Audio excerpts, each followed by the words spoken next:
প্রিয় দর্শক, পবিত্র কোরআন তেলাওয়াতে অন্তরের মরিচা, অন্তরের নাফাকি দূর হয়।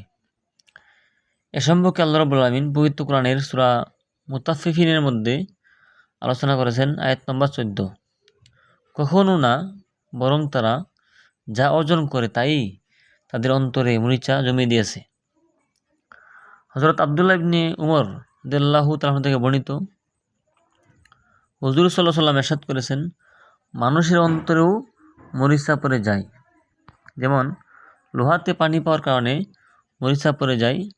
জিজ্ঞেস করা হলো, ইয়া রাসূলুল্লাহ, এই মরিচা পরিষ্কার করার উপায় কি?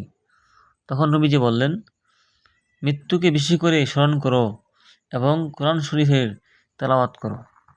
বাইহাকি ফাজাইলে আমল। সুবহানাল্লাহ। নবীজি বলছেন যে এই অন্তরের ময়লা পরিষ্কার করতে গেলে কি করা লাগবে? মৃত্যুকে বেশি করে স্মরণ করো এবং আল্লাহ রাব্বুল আমিনের কোরআন শরীফ তেলাওয়াত করো। হাদিসে রয়েছে, তওবা ব্যতীত একের পর এক গুনাহ করতে থাকলে মানুষের অন্তরে আস্তে আস্তে কালো দাগ চেয়ে ফেলে। এই মরিচা আস্তে আস্তে অন্তরকে মন্দ কাজে ধাবিত করে। নাউজুবিল্লাহ। মানুষ যখন গুনাহ করে তখন অন্তর আস্তে আস্তে কি হয়? মন্দ কাজে ধাবিত হয়, অন্তর মরিচা পড়ে যায়। আরেক হাদিস আছে, নবী করিম সাল্লাল্লাহু আলাইহি ওয়াসাল্লাম বলেছেন, মানুষ যখন গুনাহ করে তখন অন্তরের মধ্যে দাগ পড়ে। একটি গুনাহ করলে একটি দাগ পড়ে, দুইটি গুনাহ করলে দুইটি দাগ পড়ে। এইভাবে গুনাহ করতে করতে একসময় তার অন্তর কালো হয়ে যায়। তখন সাহাবায়ে কেরাম রাদিয়াল্লাহু তাআলা আনহু আজমাইন বলেন, আল্লাহ রাসূল, এই কালো অন্তর কীভাবে পরিষ্কার করার যন্ত্র কি? এই কালো অন্তর কীভাবে পরিষ্কার করব?